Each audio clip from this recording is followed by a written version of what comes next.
Have you ever noticed how a tiny thought can spiral into a massive fear? How a small annoyance can grow into a full-blown argument? Why is it that something so seemingly insignificant can evolve into a life-altering disaster? Could it be that the greatest fires in our lives begin not with explosions, but with sparks? Welcome back to the channel. It's always an honor to share space with those walking the path of self-awareness and transformation. If you're new here, welcome, you're in the right place. In this episode, we're going to explore a phenomenon you've likely experienced, but may have never examined deeply: the power of the first thought. And more importantly, why your response to it can either be your liberation or your downfall. Most of us live with the illusion that major problems arrive suddenly. That financial collapse, relationship failure, depression, burnout, these arrive like lightning from a clear sky. But look closer. That breakdown in your marriage, it began with a look, a tone, a small resentment you didn't voice. That anxiety that now rules your nights, it started with a simple what if thought you allowed to grow unchecked. That job you now dread, it once brought you joy, until you ignored the early signs of exhaustion and disconnection. Nothing explodes out of nowhere. Everything begins with a whisper. And spiritual masters across traditions have always taught, the moment to act is not when the storm arrives, but when the first cloud appears. The Buddha said, all that we are is the result of what we have thought. This is not a poetic metaphor. It's a warning. A single thought left unexamined can become your master.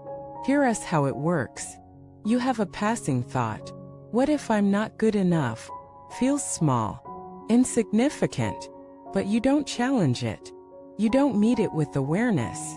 You let it pass, but not without impact. It carves a tiny groove. The next day, a situation triggers it again. Now the thought returns, I'll probably mess this up. And again, you don't interrupt it. Instead, you entertain it. You let it linger. And the groove deepens. Weeks pass. Now it's not just a thought. It's a belief. It influences your posture, your tone, your decisions. You avoid opportunities. You downplay your gifts.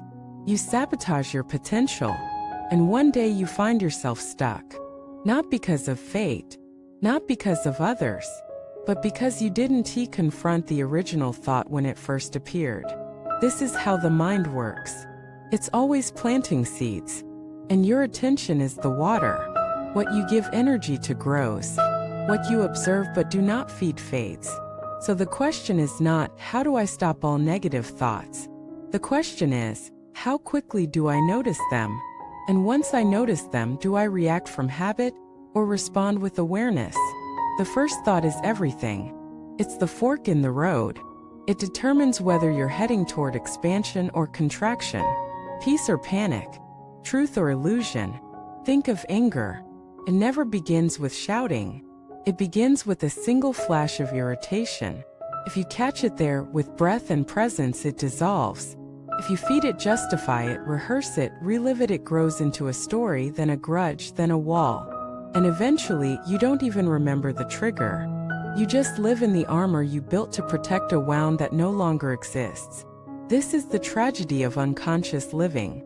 We become victims of stories we unconsciously wrote. But there is another way. A way of vigilance, of radical honesty, of meeting the first thought with presence, and choosing moment by moment what to believe, what to release, what to transform. It requires attention, it requires humility, and above all, it requires a willingness to slow down. Because speed is the enemy of awareness. When you rush through life, you don't see the signs.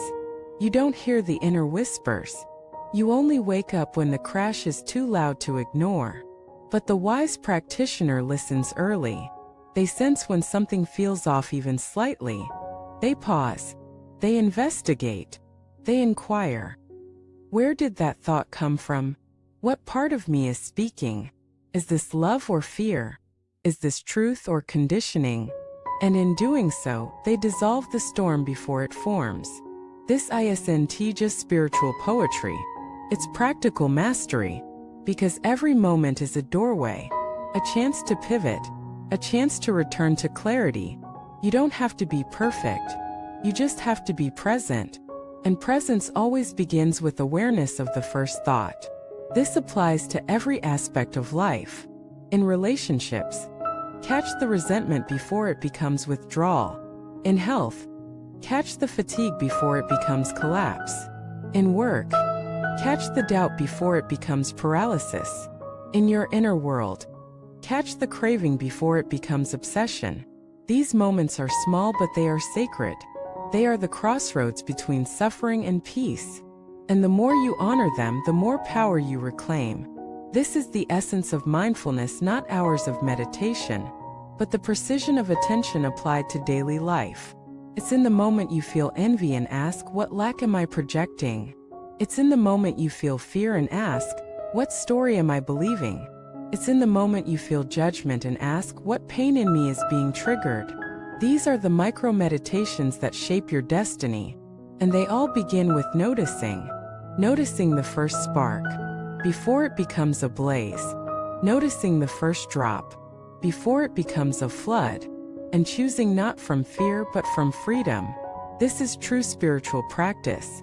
Not escape, not avoidance, but fierce, compassionate awareness. Applied again and again, until your mind becomes a garden, not a battlefield, and your heart becomes a compass, not a cage. So today, as you go through life, listen closely. Watch gently.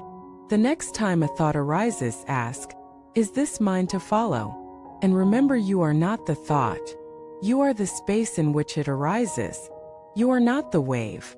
You are the ocean. And the ocean is always still beneath the surface.